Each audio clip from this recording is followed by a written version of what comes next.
ಮತ್ತೆ ಇನ್ನೊಂದು ರಕ್ಷಿತ್ ಅವರು ಮೊನ್ನೆ ಒಂದು ಮಾತು ಹೇಳಿದ್ರು. ಏನಂದ್ರೆ, ನಾನು ಮಲ್ಲಮ್ಮನೊಟ್ಟಿ ಚೆನ್ನಾಗಿದೆ, ಅವರು ಹೋದ್ರು.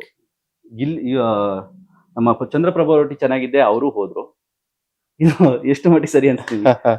ನೋಡಿ ಸರ್, ನಿಮ್ಮ ಅವರ ಅದೆಲ್ಲ ಬಾಂಧವ್ಯ ಈಗ ಅದೆಲ್ಲ ನಿಜವಾಗ್ಲೂ ಕೇಳಕ್ ಚಂದ ಇರ್ತದೆ ಅಷ್ಟೇನೆ. ಅವೆಲ್ಲ ಅಪ್ಲೈ ಅಂತೂ ಆಗೋದಿಲ್ಲ ಸರ್ವೇಸಾಮಾನ್ಯ. ಯಾಕಂದ್ರೆ ಅವ್ರ ಆಟ ಚೆನ್ನಾಗ್ ಆಡ್ತಾರೆ, ಆರಾಮಾಗಿರ್ತಾರೆ. ಯಾಕಂದ್ರೆ ಪಾಪ ರಕ್ಷಿತರ್ಗೆ ಏಕೆ ಅನ್ಸಿದೆ ಅಂದ್ರೆ, ಮಲ್ಲವ ಅವರ ಸಂಬಂಧ ಹೇಗಿತ್ತು ಅಂದ್ರೆ ಒಂದ್ ತಾಯಿ ಮಗು ತರ ಇತ್ತು. ಸ್ಪರ್ಧಿಗಳು ಅಂತಾನೆ ಅನ್ಸ್ತಿರಲ್ಲ ಇಡೀ ಮನೆಗೆ. ಪಾಪ ಅಲ್ಲಿರೋರ್ಗೆಲ್ಲ ತುಂಬಾ ಚಿಕ್ಕ ಹುಡುಗಿ ಅಂದ್ರೆ ರಕ್ಷಿತ, ತುಂಬಾ ಸೀನಿಯರ್ ಹಿರಿಯವರು ಅಂದ್ರೆ ಮಲ್ಲವ. ಆ ರಕ್ಷಿತನ ಹೇಗೇನೆ ಸ್ವಂತ ಮಗಳ ತರ ಅವರೇ ತಲೆ ಬಾಚೋದು, ಅವರೇ ಸ್ನಾನ ಮಾಡ್ಸೋದು, ತಿಂಡಿ ಮಾಡ್ಸೋದು, ಅರ್ಧ ರಾತ್ರಿಲಿ ಏನಾರ ವಾಶ್ರೂಮ್ ಹೋಗ್ಬೇಕು ಜೊತೆಲಿ ಹೋಗೋದು, ಈ ತರ ತುಂಬಾ ಚೆನ್ನಾಗಿ ನೋಡ್ಕೊತಾ ಇದ್ರು. ಅಷ್ಟೆಲ್ಲ ಇದ್ರು ರಕ್ಷಿತನ ನನ್ ಜೊತೆನೂ ತುಂಬಾ ಚೆನ್ನಾಗಿದ್ರು.